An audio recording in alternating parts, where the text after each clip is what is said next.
United States forces have launched missile strikes against the Islamic State group in northwest Nigeria.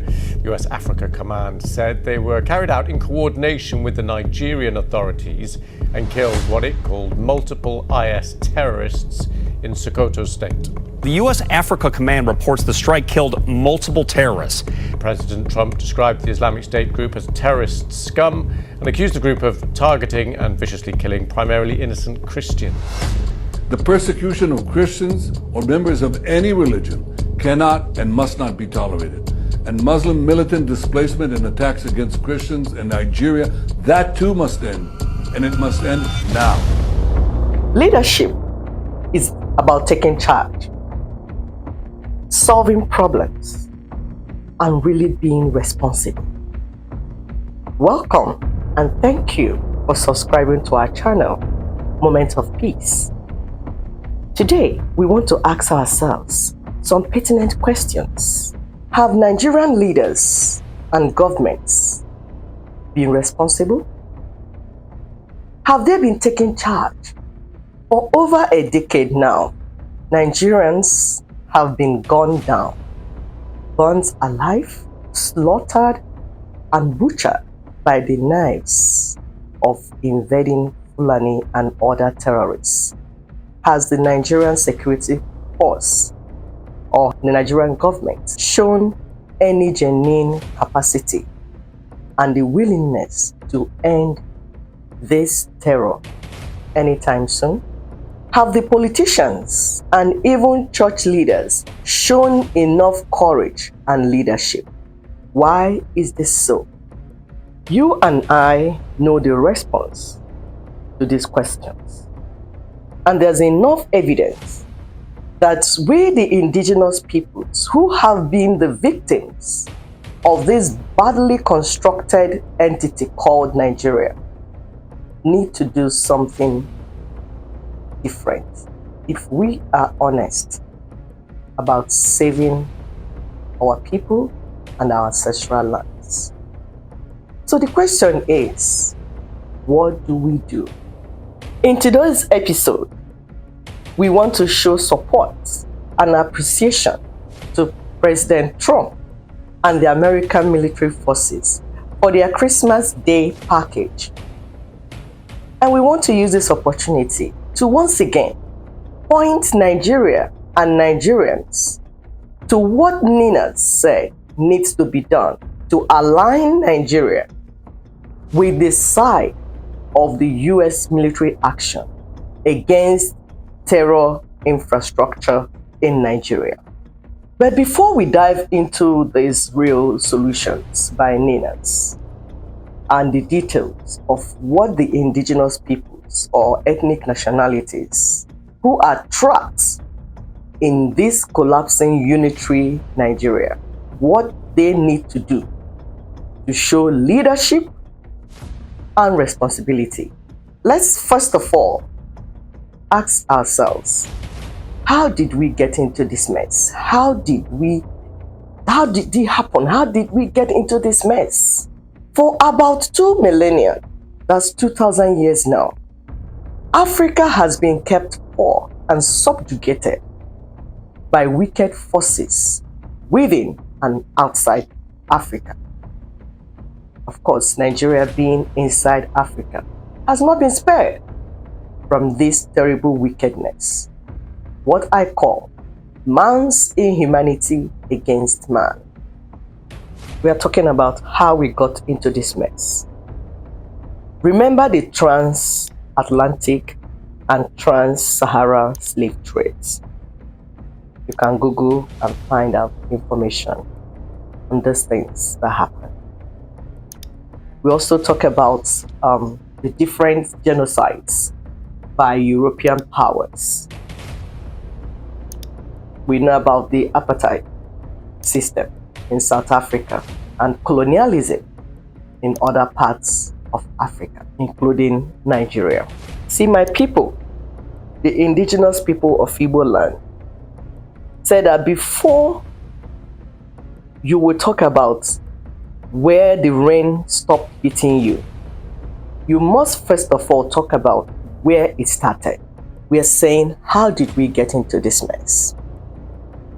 Remember the 1884-85 balkanization of Africa, which led to the fracturing and disconnection of families and organic or indigenous ethnic nations and peoples, to create colonial artificial boundaries and entities called countries, with members who have nothing in common or who do not share core values, belief patterns, or developmental goals. This is what has led to the chaos we see in Africa and Nigeria in particular. This brings us to the current situation of things in Africa and Nigeria, which is the ongoing neocolonial project. Remember, we spoke about the slave trade, we talked about genocides, and we spoke about apartheid and colonialism. Now we're talking about neocolonialism. Yes, neocolonialism. Let's go there. Neocolonialism is connected to the terrorism that is sweeping through the Sahel and sub-Saharan regions of Africa. You heard me right. This terrorism is connected to the resources in these ancestral lands, which explains why these rich ancestral lands are usually renamed after the indigenous peoples are either killed off or driven off. Israel stands up for Christians across the region, wherever they face widespread intimidation and persecution. While Israel's Christian population is growing, the Christian population in countless areas across the region has been dwindling due to systematic discrimination and oppression. This has happened in Iraq, it's happened in Syria, it's happened in Lebanon, it's happened in Turkey. The persecution of Christians or members of any religion cannot and must not be tolerated. And Muslim militant displacement and attacks against Christians in Nigeria, that too must end, and it must end now. I'm sending Israel's Christmas blessings to our Christian friends around the world, and I ask you, know that Israel will always stand with you. So the next question that we need to ask is, who then is sponsoring these terrorists? And what can we, the indigenous peoples, the victims, do to stop them? So far, do you understand our point? Do you understand where we're going with this? If you do, please type "Stop Terrorism" in the comment section, because we do want you to be well informed. It is only when you are well informed and you have this clear thought process, that's the only time you'll be able to be part of this project to end terrorism and to free the people. If you have been following us, it means that we now understand that Africa has remained poor, of course Nigeria as well, has remained poor, backward and underdeveloped because of the greed, selfishness, and exploitative capitalism by mainly European and Arab powers for over 2,000 years. You can then agree with us that the time has come for us as humans, as humanity, to collectively stop this ungratefulness, this selfishness and greed, this wickedness. It needs to stop. So what is the way forward? The way forward and the path to long-lasting peace is complete decolonization of Africa and Nigeria, and the restoration of sovereignties to the indigenous ethnic nationalities, and the reconstruction of all these artificial boundaries and borders. Everybody's saying, we want to take Nigeria to the next level. We want to take Nigeria to so height. We want to do this. The politicians come, make promises. We want to do this. We want to do this. You cannot take, or we cannot take Nigeria to the next level without reconstruction of Nigeria. So we need to reconstruct Nigeria and return these confiscated ancestral homelands that belong to the indigenous peoples. Remember Sir Frederick William de Klerk, the final president of apartheid South Africa, did this in 1990, and he wrote his name with an indelible ink in the annals of world history as the president of South Africa who dismantled the apartheid system that he and his ancestors had helped to put in place. So today in Nigeria, we face this unjust system that is worse than apartheid in South Africa. The question is, who is going to be noble enough to dismantle this evil, wicked system called Unitary Nigeria? So to guide us, we're going to look at Nina's publication of December 26, 2025. We're going to attach it to this video for context.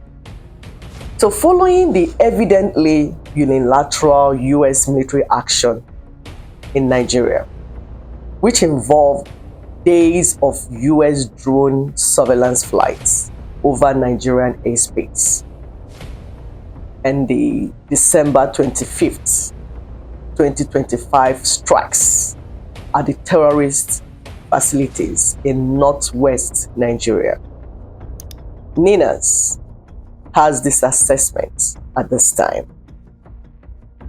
Nina says that if Nigeria fails to make a definitive announcement within the first quarter of 2026, committing to the wholesome decommissioning and reconfiguration of its unattainable unitary constitution, and therefore suspending all preparations to national elections in 2027 under that killer constitution, Nigeria runs the risk of descending into chaos as desperate unilateral self-preservation security arrangements forced on the people by the Fulani genocidal killings collide with the foreign interventions already ongoing.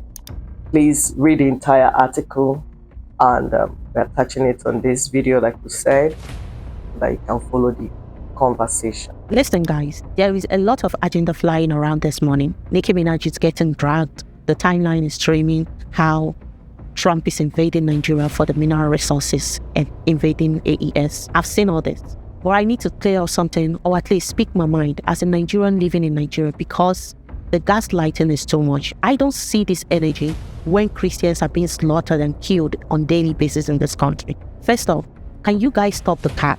You keep shouting that they are coming for oil. Are you even looking at the map? The airstrike happened in the northwest, specifically Sokoto and Zamfara. There is no oil there. The oil is in the southern part of Nigeria. So if the US wanted the oil, why would they be bombing the north? Make it make sense. Secondly, why are you guys sounding like you are defending these terrorists? The strike wasn't on innocent civilians. It was on the Islamic terrorists, the bandits and the ISIS. For years, we've been enduring this group kidnapping the people, attacking the church, and raping our young girls. This isn't about resources, it's about safety. And for the woke crowd out there screaming about casualties, I have not seen any report of innocent civilians being attacked. I see reports of Lakuwara and ISWAP camps being taken out. Even the Nigerian government admitted the sign-off on this. So trying to save the face of the people who terrorize you just because you want to push that America and Trump is bad narrative. And let me tell you, if you don't live here, if you are not one of the victims or related to these people, then your opinion doesn't really matter right now. I see a lot of people are confused of how ISIS is actually in Nigeria. So let me explain it to you. When the officials said ISIS in Nigeria, they are not talking about foreigners invading us. They are talking about ISWAP, which is the Islamic State of West African Province, and a dangerous new group in the northwest called Yakurawa. These guys are not just bandits. They are a franchise. They broke away from Boko Haram to join a global network. And guess what? They just don't kill people. They govern. They seize territories. They impose their own laws, Christian villages and clergy specifically. This is an organized province of global caliphate. And for 20 years, we've been lying to ourselves that we can solve this with a conversation. Here is the problem. We think every issue can be solved by a roundtable discussion. But the US have learned the lesson on 9/11 that Nigeria is just learning now. You cannot negotiate with someone who wants you dead. Imagine you were back in secondary school. There is a bully who steals your lunch money every day. If you say, please, let us be friends, does he stop? Fuck no. He laughs at you. He steals your lunch money. He steals your transportation money because he sees you as a weak person. But the day you wait for him at the gate and punch him in the nose, that you don't say a word, you just fight back. That is demonstration. The next time he sees you, he will see a victim. He will see a consequence. Al-Qaeda and ISIS don't want a meeting. They want a caliphate. You cannot talk a bully out of being a bully. You have to stop them. And people are asking, why Sokoto, why Borno? This is the critical part. You need to understand the history of Nigeria. Borno State is just a battlefield. Sokoto is the seat of the caliphate. Historically, Sokoto represents the center of Islamic rule in West Africa. The terrorists are fighting to restore a religious empire. If you cut out the branches, which is Borno State, they grow. But the US understand that if you want to kill a tree, you have to strike the root, the ideology center, which happens to be Sokoto State. They are using the ungoverned spaces in Sokoto and the Niger border to smuggle weapons. When Trump ordered those strikes, he wasn't attacking the north. He was attacking the bunkers where they hide. So where does this lead us? We are a country of two complete different ideologies, forcing ourselves to share a room. The fundamentalists in the north have demonstrated that they want a Sharia state, which is why they are killing the Christians. The south wants a secular republic and democracy. We have been fighting this incompatibility for over 25 years. Israel and Palestine are fighting for it. Sudan broke up because of this. Seeing how people who don't give a fuck about the lives of Christians getting killed and the ongoing ethnic cleansing happening almost every day. The solution is not more bombs. Maybe the solution is one thing we are all afraid of saying, divide or regionalism. Let me make this clear.